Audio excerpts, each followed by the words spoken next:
The Mitsubishi Uni lead pointer is not just the best travel lead pointer, but is also the cutest thing you'll see today. So let's get started with the short review. This is functional, it gets the job done. It is very small. And to just quickly get it, get the size comparisons done, look at this. So this is our Staedtler 925. It is barely longer than the grip section.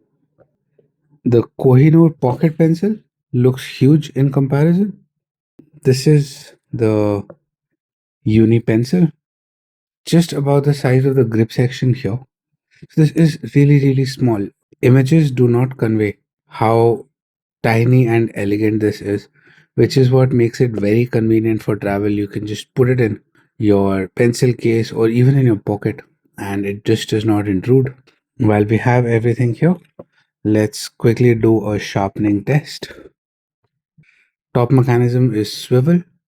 The packaging, which is very neat, actually has instructions, so which is very good. And it's required because when I first got it, I had to look at the packaging to prevent myself from doing this. Most people I show it to, the first instinct is to pull the top off. So it's important that you educate people in case you're lending this to someone. So it talks about how to use it for sharpening and how to empty the shavings that are collected. So you open this. This is it reveals. Now there are two ways you can typically sharpen. You can do it like this, but for this particular sharpener, I prefer holding it horizontally. It's just a lot more convenient, and you twist and you're done. This is how it comes off, and as we sharpen it, you'll see that there are three things about the way it sharpens. First, the tip is not completely symmetrical. It is slightly skewed. There's a small shard that has come off from the top, but even if you assume it were there, what I've usually observed is usually a rotary sharpener, any sharpener, anything that you're rotating with should be symmetrical, but maybe the lead is just at a very aggressive angle. So usually when it comes out, this is the expected and this is the actual tip that you get. Not a problem, but something you should know. Also, when it sharpens, it does not produce dust. When I talk about some of the other sharpeners, you'll see, oh, this is the graphite dust that I have been collecting. You can use it for black background sketches where you just want to pour a lot of graphite on the paper. You can just use this dust instead of trying to color it all in. You pour this and then you just rub it in. So it does not produce dust. Instead, what it does is it creates shards. And in fact, let me show this to you. When I open this, and that's the next part. This is the bottom. Again, very cute. Looks very nice. Works exactly as intended. If you open this, so they've got these grooves. You need to put your nail inside and just pull this back, and it slides open. These are the internals. So let's empty this and see what it looks like.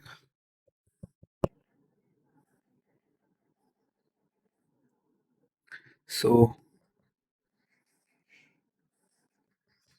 I think this has 3 or 4 sharpenings worth of residue inside, which I've just emptied. I think that's empty enough for now. Let's seal this back up and give you a close up. So you see, these are the shards that you will get instead of your usual fine graphite dust. Just doesn't affect it in any way. but just slightly different from a typical sharpener. Sorry, I had to quickly clean up the mess a little bit. Let's get back to this. Does not create dust, create shards. 3.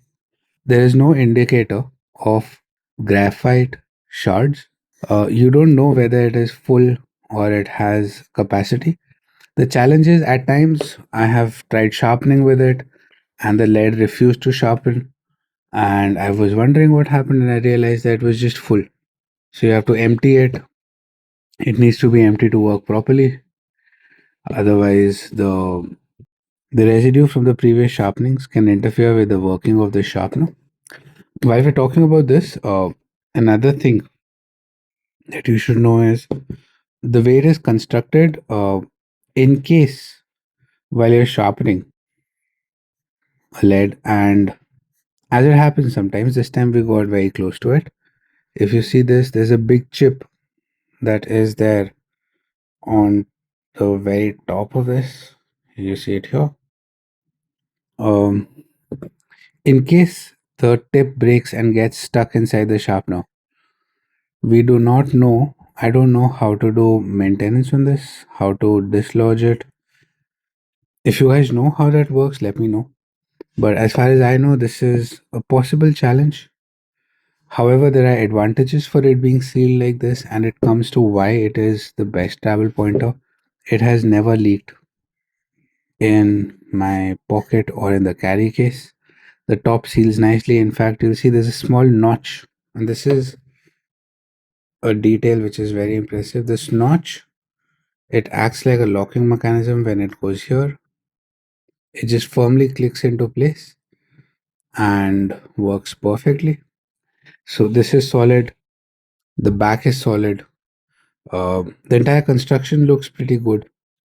So it seems durable apart from this one questionable maintenance issue.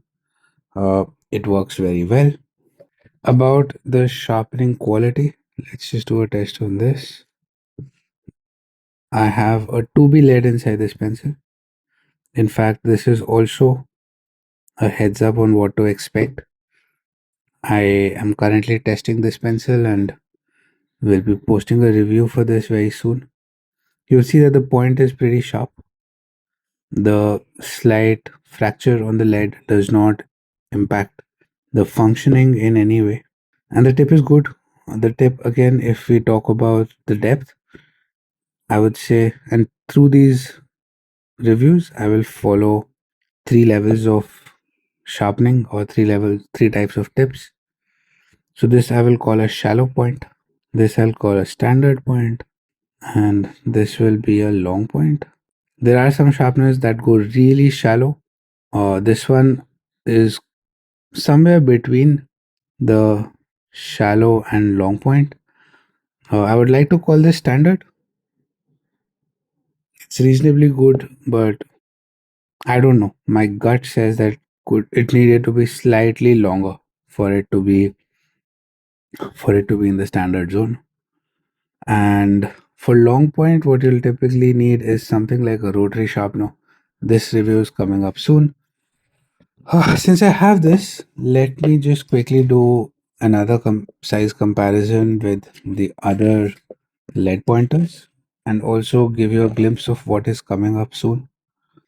This is an Ohto brass pointer which has a wonderful patina over the time that I've been using it. This is a Staedtler which has, this one also seals properly, but okay, this review will have to wait. I don't want to start talking about everything in this video. So this seals very well. This is also decent for travel, but this one's better because while it looks sturdy, it is slightly thin. I'm not sure how durable it is. It looks a little delicate, so I don't want to be breaking it. I do carry it in my pencil case, but never in my pocket.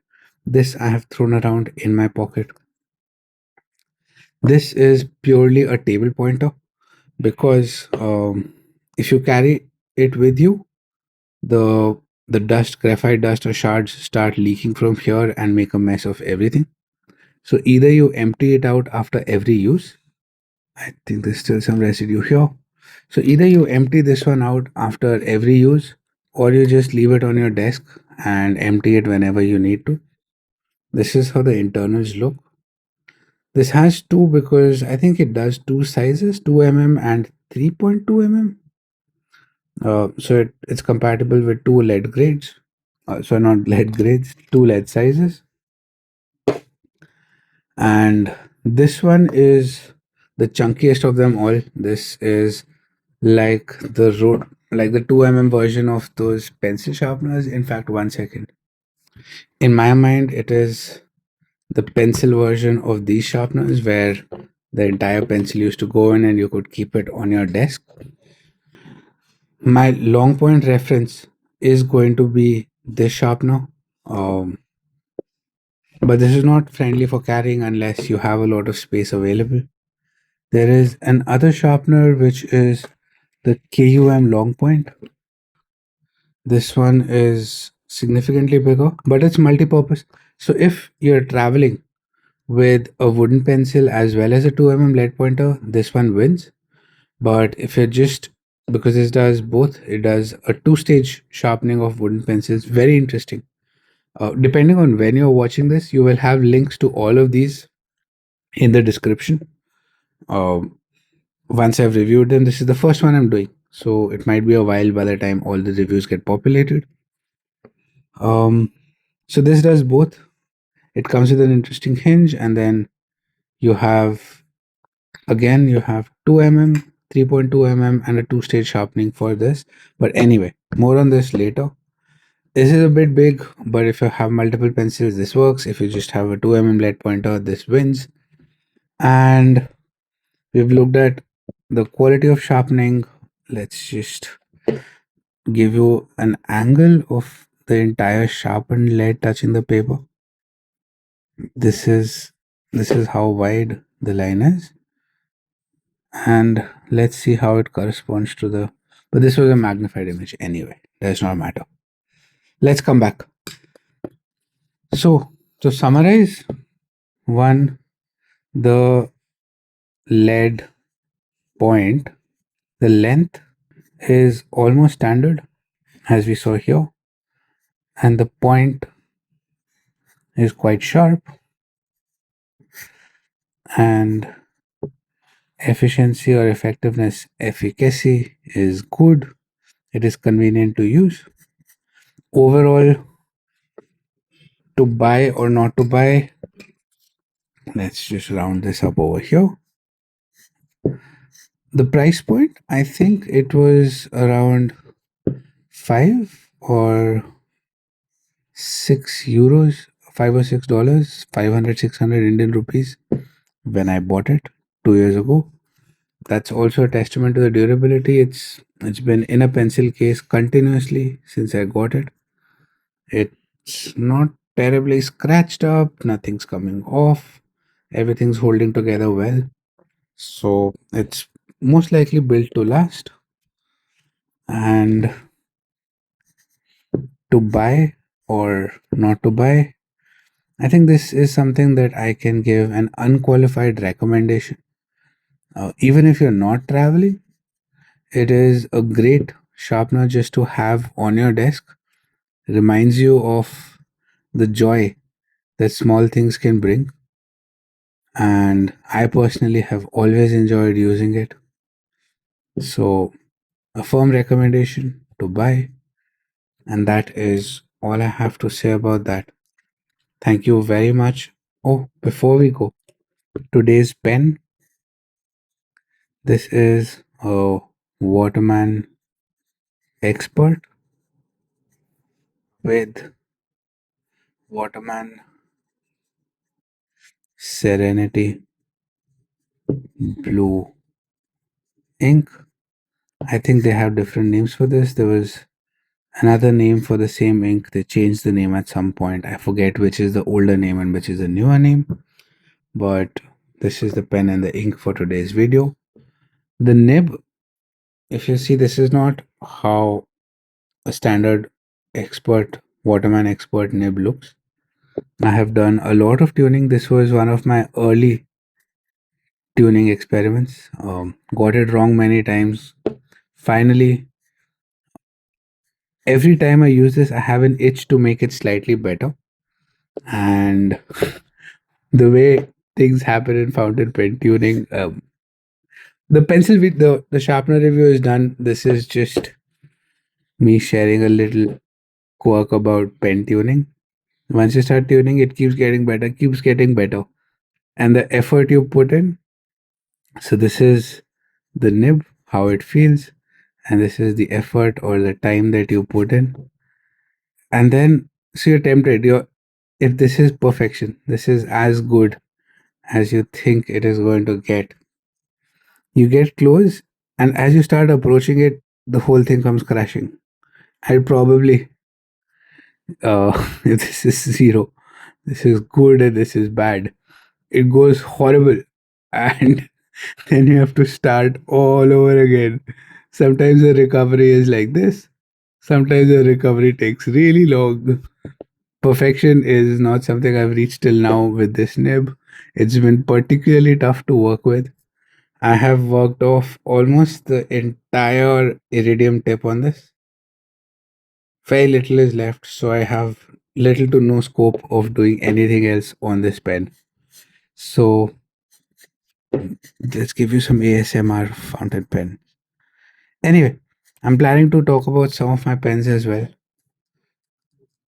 I will let you know once they're posted. That, my friends, is all I have to say about that. Thank you very much for your time. If you have any comments or suggestions, leave them below. And until next time, have a wonderful day.